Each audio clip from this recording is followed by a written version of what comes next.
For over a century, modern psychology has rested on a very specific foundation.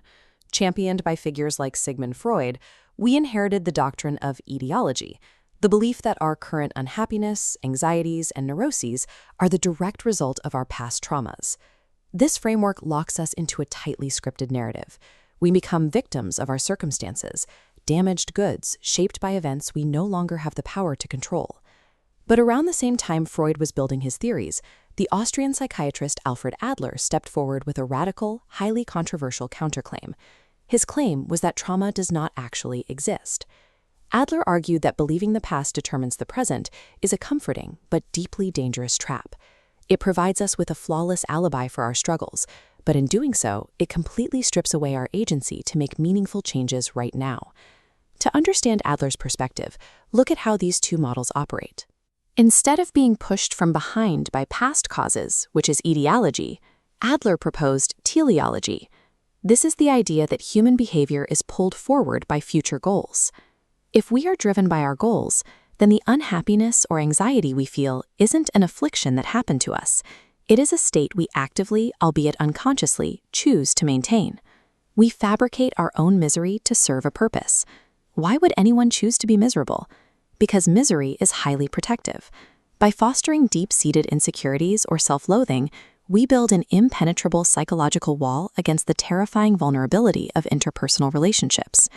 If we decide we are permanently broken, we manufacture a bulletproof excuse to stay hidden. We prioritize the guaranteed safety of our isolation over the messy, unpredictable risks of genuine freedom. Adler asserted that all human problems are, at their root, interpersonal problems. We exhaust ourselves by constantly hungering for external validation, while simultaneously being terrified of how society will judge us. To break free from this exhausting cycle, Adlerian psychology offers a definitive tool known as the separation of tasks. The boundary here is absolute.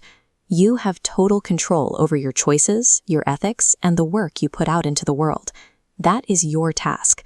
But what kind of judgment other people pass on those choices belongs entirely inside their circle. It is their task, not yours. Applying this rule requires drastic action. It is the social equivalent of Alexander the Great standing before the impossibly tangled Gordian knot. Instead of wasting time trying to unbind it, he drew his sword and slicing the complications in half. True freedom is not achieving universal praise. True freedom is having the courage to be disliked. When you accept that other people's opinions are not your responsibility, you prove that you are finally living according to your own principles. This extreme separation of tasks might sound incredibly cold, but drawing clear boundaries does not mean acting like a self-centered tyrant or ignoring the needs of society. In fact, obsessively wondering how others look at you is the ultimate form of self-attachment. When you constantly worry about your reputation, you aren't showing concern for others. You are simply using the people around you as mirrors to reflect your own worth. Adler replaces this self-obsession with what he calls community feeling. Look at a globe. Depending on your perspective, any single point can be viewed as the center, yet no single point dominates the whole. You are not the protagonist of the universe, but you are a vital part of the network. Real human connection forms the moment you stop viewing people as tools to satisfy your expectations. You discover that your existence alone provides value to the community, simply by being part of it. So if we refuse to let past trauma drive us, and we refuse to chase future praise, what exactly gives our lives meaning? We tend to treat life like this grueling kinetic process, a brutal mountain climb.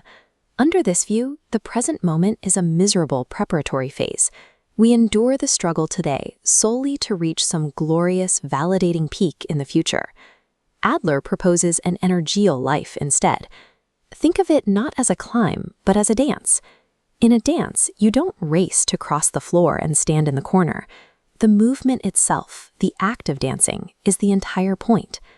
Casting a dim light across an imaginary timeline to obsess over the past and future is what Adler calls the greatest life lie. It creates a convenient mental smokescreen that gives us permission to avoid taking action today. By fixating on a distant destination, we completely blind ourselves to the only slice of reality we ever actually possess. the minutes we are living right now.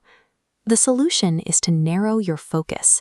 You must shine a blindingly bright spotlight strictly on the here and now. When you stand in the intensity of that light, the ghosts of your past and the anxieties of your future simply vanish from view. You cannot see them because your attention is entirely consumed by the immediate, earnest work of the present. The world is not locked onto a fixed, chaotic track. It is malleable. It changes the exact second an individual decides to change their perspective. You don't have to wait for anyone else to cooperate.